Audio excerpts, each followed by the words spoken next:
Querem privatizar até a previdência, dizendo que ela dá prejuízo. Mas isso também é mentira. Nos últimos 10 anos, a previdência só deu prejuízo 2 vezes, em 1984 e 1988. É uma estrutura altamente lucrativa e por isso eles querem privatizá-la. É apenas mais um lugar para onde o povo quer estender mais um de seus tentáculos. Eles dizem que as taxas de juros têm que ser mantidas altas para atrair capitais, porque existe um déficit público. Mas não dizem que só existe déficit público por causa do pagamento das altas taxas de juros. É o cachorro correndo atrás do seu próprio rabo.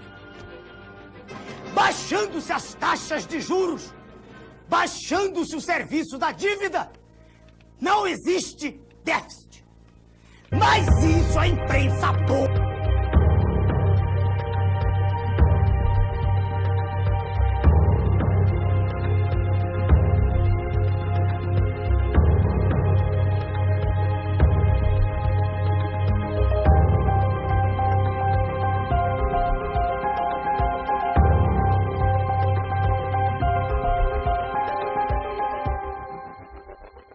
Existe em andamento um projeto maquiavélico de destruição do Estado brasileiro. Pretende-se entregar todo o patrimônio da nação, estatais, Banco do Brasil, bancos estaduais, subsolo, Amazônia, enfim, entregar tudo o que representa riqueza, riqueza verdadeira, para os donos do poder mundial. Dizem que isso é modernismo, que vamos ingressar no primeiro mundo, que o Estado deve ser o menor possível e que tudo que é estatal deve ser privatizado. Venderam-se, entre outras, a Uzi Minas, a segunda usina siderúrgica mais eficiente do planeta, e a Companhia Siderúrgica Nacional, símbolo da indústria brasileira. Todas essas vendas vêm sendo feitas a preço de banana, e ainda são pagas com papéis públicos que estavam altamente desvalorizados. É um verdadeiro assalto à nação, feito às claras, e com a imprensa toda batendo palmas. Com o dinheiro arrecadado das privatizações, diz o governo, estaremos diminuindo a dívida interna do Brasil. Mas o curioso é que se vai vendendo tudo e a dívida interna está aumentando. Em março de 94, a dívida mobiliária era de 50,5 bilhões de dólares. Em julho de 94, com a implantação do real, foi para 59,5 bilhões de dólares. E, em julho de 95, com um ano do plano real, ela já estava em 82,2 bilhões de dólares. Então, para que servem as privatizações? Privatizações são negociatas que servem para transferir o formidável patrimônio público para uma minoria privilegiada de representantes legítimos do sistema financeiro internacional. O governo, sob o comando do sistema financeiro internacional, estabelece juros da dívida interna tão extorsivos que vão exaurindo as finanças públicas e vão quebrando as indústrias, destruindo a agricultura, aumentando o desemprego e criando, como diz o professor Adriano Benayon, doutor em economia pela Universidade de Hamburgo, na Alemanha, criando, sim, uma verdadeira economia de cemitério. O que eles pretendem é a demolição do Estado. Destruído o Estado, segue-se o esfacelamento da nação, fazendo com que o povo não acredite em nada que é nacional, com que perca a sua autoestima e que tenha vergonha de ser brasileiro. Daí a propaganda gigantesca a favor do Estado mínimo, de desmoralização das Forças Armadas, que são o braço armado do povo, e de destruição da família, que é a célula básica da sociedade. É a anulação de todos os nossos valores morais, é o deboche institucionalizado. Mas a nação é o povo, com o seu território, com a sua história, os seus costumes e com a sua língua. Eles querem destruir nossa nação. Com a desculpa de modernidade, de entrar no primeiro mundo, o que estão fazendo é destruir a indústria nacional. Esta é a verdade sobre o projeto neoliberal, que a imprensa podre não mostra. É conduzir o nosso povo, qual manada de búfalos, para o precipício, para a escravidão.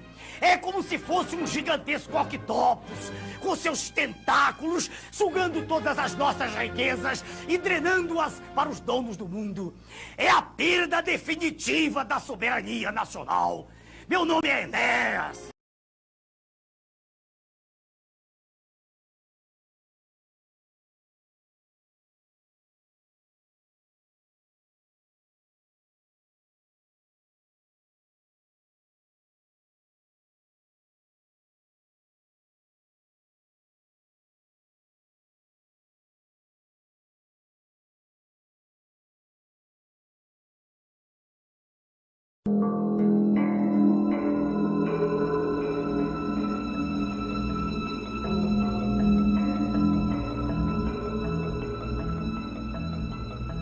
We economic hitmen really have been the ones responsible for creating this first truly global empire. And we work many different ways.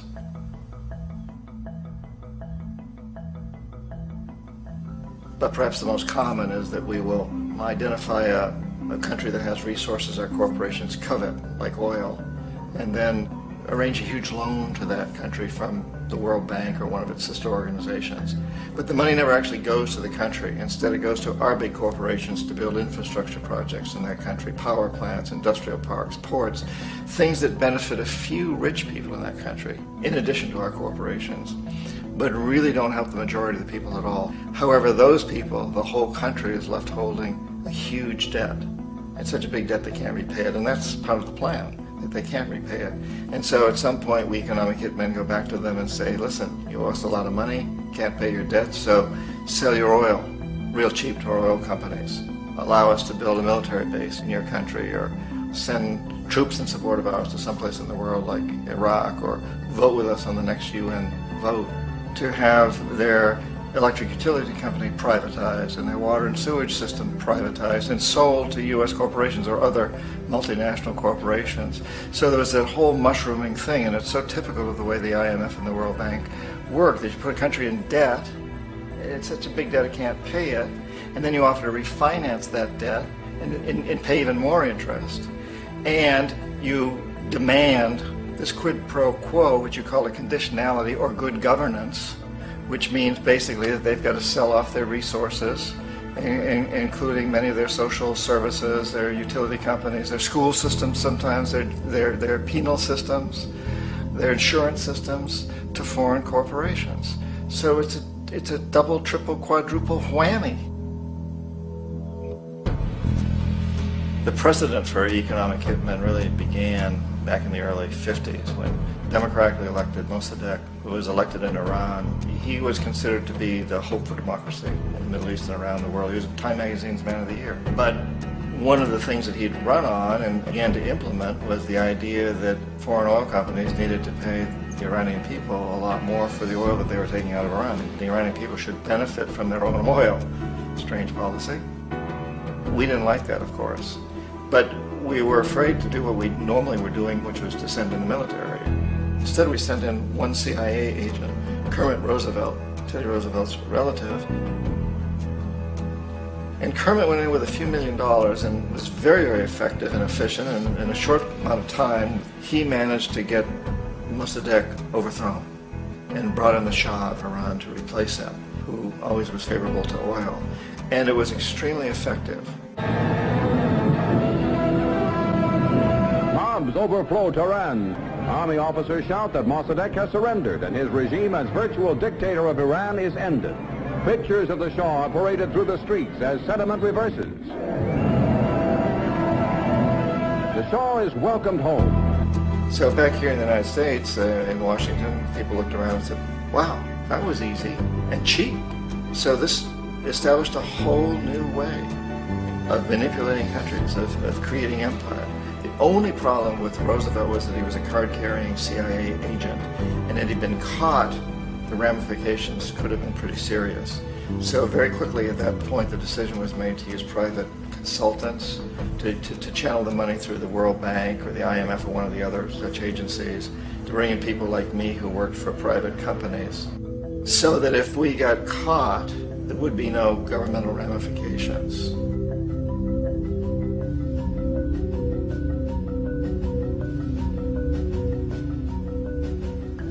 When Arbenz became president of Guatemala, the country was very much under the thumbs of United Fruit Company, the big international corporations. And Arbenz ran on this ticket that says, you know, we want to get the land back to the people. And once he took power, he was implementing policies that would do exactly that, give land rights back to the people. United Fruit didn't like that very much. And so they hired a public relations firm, launched a huge campaign in the United States to convince the United States people, the citizens of the United States, and the press of the United States, and the Congress of the United States, that Arbenz was a Soviet puppet, and that if we allowed him to stay in power, the Soviets would have a foothold in this hemisphere. And that at that point in time was a huge fear on everybody's mind, the Red Terror, the communist terror. And so, to make a long story short, out of this public relations campaign came a commitment on the part of the CIA and the military to take this man out. And in fact, we did. We sent in planes, we sent in soldiers, we sent in jackals, we sent everything in to take him out, and did take him out.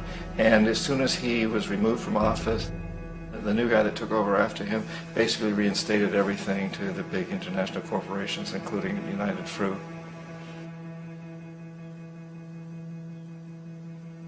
Ecuador for many, many years had been ruled by pro-U.S. dictators, often relatively brutal. Then it was decided that they were going to have a truly democratic election. Jaime Roldos ran for office, and his main goal, he said, as president would be to make sure that Ecuador's resources were used to help the people. And he won, overwhelming, by more votes than anybody had ever won anything in Ecuador. And he began to implement these policies to make sure that the profits from oil went to help the people. Well, we didn't like that in the United States. I was sent down as one of several economic hitmen to change Roldos, to corrupt him, to bring him around, to let him know, you know, okay, you know, you can get very rich, you and your family, if you play our game, but if you continue to try to keep these policies you've promised, you're going to go. He wouldn't listen. He was assassinated. As soon as the plane crashed, the whole area was cordoned off. The only people allowed in were U.S. military from a nearby base and some of the Ecuadorian military. When an investigation was launched, two of the key witnesses died in car accidents before they had a chance to testify. A lot of very, very strange things that went on around the assassination of Jaime Roldos. I, like most people who've really looked at this case, have absolutely no doubt that it was an assassination. And of course, in my position as an economic hitman, I was always expecting something to happen to Jaime, whether it be a coup or assassination, I wasn't sure, but that he would be taken down because he was not being corrupted. He would not allow himself to be corrupted the way we wanted to corrupt him. Omar Torrijos, president of Panama, was, you know, one of my favorite people. I really, really liked him. He was very charismatic. He was a guy who really wanted to help his country. And when I tried to bribe him or corrupt him, he said, look, John, he called me Juanito. He said, look, Juanito, I don't need the money. What I really need is for my country to be treated fairly. I need for the United States to repay the debts that you owe my people for all the destruction you've done here. I need to be in a position where I can help other Latin American countries win their independence and be free of this terrible presence from the north that you people are exploiting us so badly. I need to have the Panama Canal back in the hands of the Panamanian people. That's what I want. And so, leave me alone. Don't try to bribe me. It was 1981, and in May, Jaime Roldos was assassinated. And Omar was very aware of this. Torrijos got his family together and he said, I'm probably next, but it's okay because I've done what I came here to do. I've renegotiated the canal. The canal will now be in our hands. He just finished negotiating the treaty with Jimmy Carter. In in June of that same year, just a couple of months later, he also went down in an airplane crash, which there's no question was executed by CIA-sponsored jackals. Tremendous amount of evidence that one of Torrijos' security guards handed him at the last moment as he was getting on the plane a tape recorder, a small tape recorder that contained a bomb.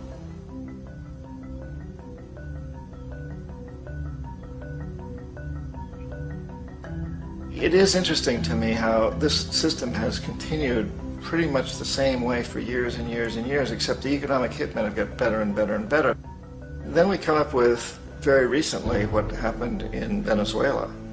In 1998, Hugo Chavez gets elected president, following a long line of presidents who had been very corrupt and basically destroyed the economy of the country. And Chavez was elected amidst all that.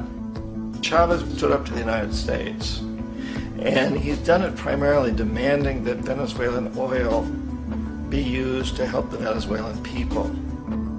Well, we didn't like that in the United States. So in 2002, a coup was staged, which there's no question in my mind, and most other people's minds, that the CIA was behind that coup.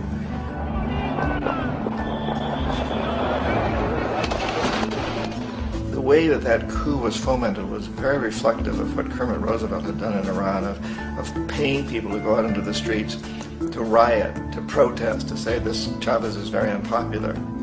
You know, if you can get a few thousand people to do that, television can make it look like it's the whole country, and things start to mushroom.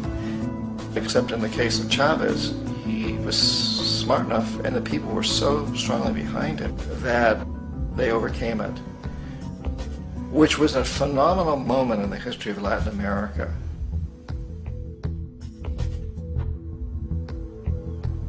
Iraq actually is a perfect example of the way the whole system works. So we economic hitmen are the first line of defense. We go in and we try to corrupt the governments and get them to accept these huge loans, which we then use as leverage to basically own them.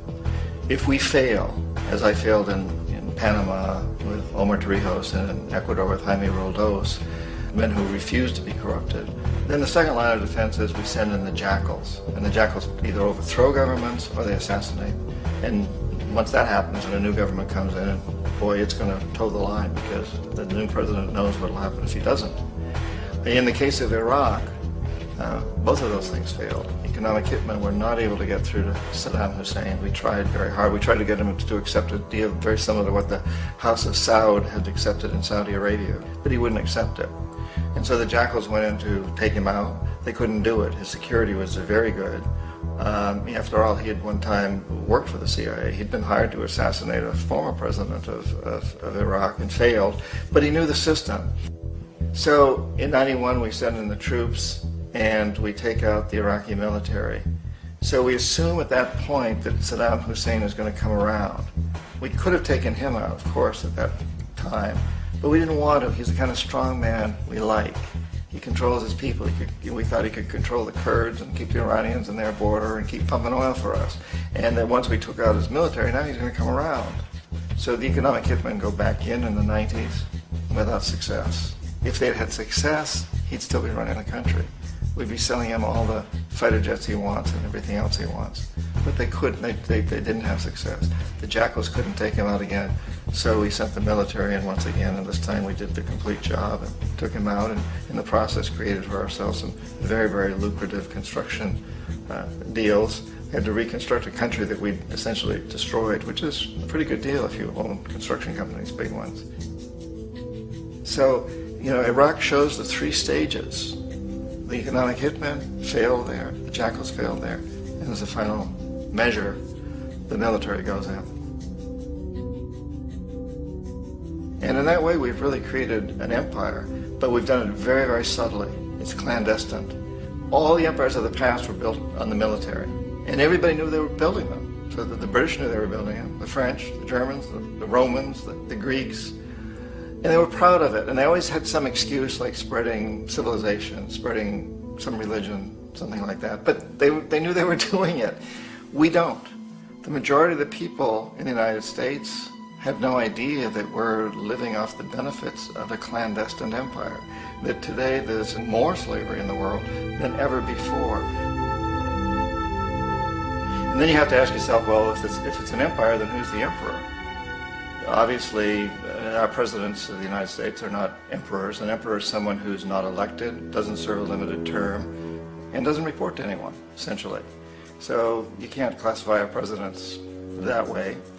But we do have what I consider to be the equivalent of the emperor, and it's what I call the corporatocracy. The corporatocracy is this group of individuals who run our biggest corporations, and they really act as the emperor of this empire. They control our media, either through direct ownership or advertising. They control most of our politicians because they finance their campaigns, either through their corporations or through personal contributions that come out of the corporations. They're not elected, they don't serve a limited term, they don't report to anybody. And at the very top of the corporatocracy, you really can't tell whether a person's working for a private corporation or the government because they're always moving back and forth. So, you know, you've got a guy who one moment is the president of a big construction company like Halliburton, and the next moment he's vice president of the United States, or the president who is in the oil business. And this is true whether you've got Democrats or Republicans in the office. You have to moving back and forth through the revolving door. And in a way, our government is invisible a lot of the time, and its policies are carried out by our corporations on one level or another. And then again, the policies of the government are basically forged by the corporatocracy and then presented to the government. They become government policy. So it's an incredibly cozy relationship. This isn't a conspiracy theory type of thing. These people don't have to get together and plot to do things. They all basically work under one primary assumption, and that is that they must maximize profits regardless of the social and environmental costs.